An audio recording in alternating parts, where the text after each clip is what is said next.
অনূর্ধ্ব-23 বাংলাদেশ বনাম ইয়েমেন ম্যাচের পর বাংলাদেশ তরুণ ফুটবল ফাহমিদুল ইসলামকে নিয়ে সমালোচনা শুরু হয়েছে। অনেকে তাকে ওভারটাইপ বলে রায় দিয়েছে, আবার কেউ কেউ জাতীয় দলে অচল খেলোয়াড় হিসেবে অভিহিত করেছে। তবে মাঠের ভেতর খেয়াল করলে অন্য চিত্র সামনে আসে।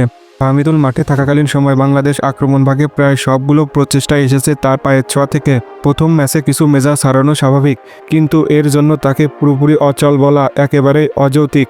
আধুনিক ফুটবলে শুধু ব্যক্তিগত পারফরমেন্স নয়, দলের সঙ্গে বোঝাপড়া এবং অভ্যন্তরীণ সম্ভাবনাই সবচেয়ে গুরুত্বপূর্ণ, এবং কি ফাহমিদুলের উপস্থিতি সেটাই সামনে এনেছে। অন্যদিকে গত ম্যাচে মাত্র ৪৫ মিনিট খেলার সুযোগ পেয়েছিল কিউবা মিশেল, অথচ ইয়েমেনের বিপক্ষে কেন তাকে নামানো হলো না তার কোনো ব্যাখ্যা কোচিং স্টাফদের কাছ থেকে পাওয়া যায়নি।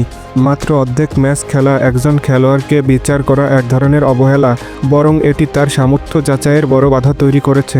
এভাবেই তানিল সাকিবকে ম্যাচের শেষ ৬ মিনিট আগে নামানো হয়েছে, যেখানে কার্যকর কিছু করার মতন যথেষ্ট সময় ছিল না।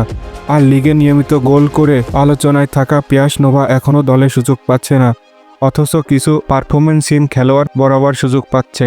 এর ফলে তরুণ প্রতিভা খেলোয়াড় যেমন ফাহমিদুল বা কিউবা মিশেল কোচিং স্টাফদের উদাসীনতা, অভ্যন্তরীণ অসহযোগিতা, এমনকি টার্গেট বোলিংয়ের শিকার হচ্ছে।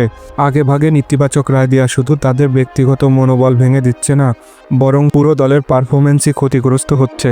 এই ছিল আজকের প্রতিবেদন। ফুটবলের পরবর্তী আপডেট পেতে চ্যানেলটি সাবস্ক্রাইব করুন, ফেসবুক পেজটি ফলো করে পাশে থাকুন। ধন্যবাদ, খোদা হাফেজ।